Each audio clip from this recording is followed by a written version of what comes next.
welcome into the season finale of the Locker Room Report, Warrior fans. I'm Lisa Seymour alongside Coach Winters. Coach, I want to wrap up that loss up at Michigan Tech, and apart from walking away with a victory and going without a few key mistakes, you couldn't have asked for more of a fight from your team up there. Yeah, I was very proud of our guys. I thought that they hung in well. I thought that they had a lot of pride, and we had an opportunity to win.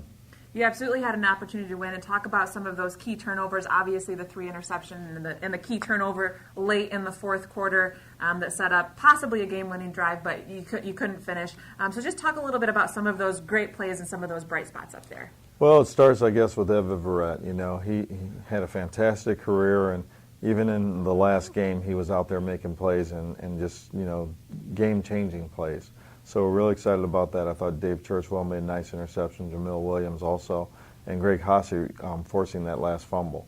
So defensively, I thought we did some things very well that put us in a position to win. We just gave up some plays that probably hurt us a little bit. And looking back on the season as a whole, 3-8 wasn't what anybody expected. It wasn't what anybody wanted it. But to be honest, 3-8 now looks a lot different than 3-8 a few years ago. Everything is in place to turn things around. Everything is in place to make it a better season next year. And everybody wants more, and everybody wants to win. There's no question. I think as a head coach, you're very upset about a 3-8 season. You can't be happy about it.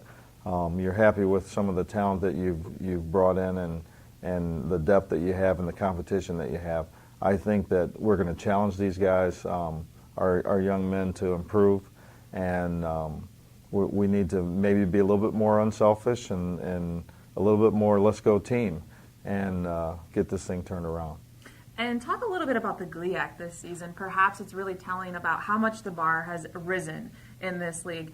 Any given Saturday, any team can beat you. There's a lot of parity. We saw that with Ohio Dominican and Grand Valley. And you're also seeing teams finding Wayne State on their schedule, circling our name and wanting to beat us and making that a turning point of their season. There's no question. And you could see the way you watch tape and then all of a sudden they're playing against you and it's like, boy, these guys are a lot better than I saw on tape. But we have to understand that. We accomplished something great a couple of years ago, and our guys will always have a target on our back. But we need to be the guys with the chip on our shoulder, and we need to be the guys who are upset going into football games. It's a different era, and I'm upset thinking about it. We're going to be the team that's angry next year. And Coach, before I let you go, just talk a little bit about some exciting things that we have to look forward to next year. Obviously, things like the entire offensive line pretty much returning next year. Guys like Des Martin, Ryan Hankins. I can't do an interview and not mention the guy from the hometown, but talk about some exciting things that we have to look forward to next year. Des Martin, what a great game he had last week. Just played his rear end off, ran like a man possessed. And you know what? He's got the attitude that we have to have the whole team have, that we must win, and we must be focused so that we can win. But Ryan Hankins, getting him back with the injury will be huge because he's a really good football player. Jamil Williams and Zach Bilecki did a fantastic job for us at the end, with Jamil and his interception. There's so much talent here. Mike Johnson just had surgery. He'll be back. Healthy and 100% ready to go. Excited about that.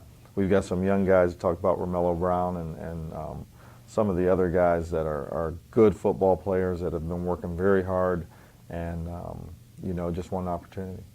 All right. Well, Coach, I'd like to thank you so much for your time. I know you're going to miss doing these with me every week, but thank you so much for your time, and we're looking forward to a 2014 season. There you go. Is that 20 wins in 2014?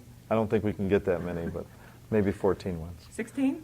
Okay. For Coach Winters, I'm Lisa Seymour. Thanks for joining us on the Locker Room Report.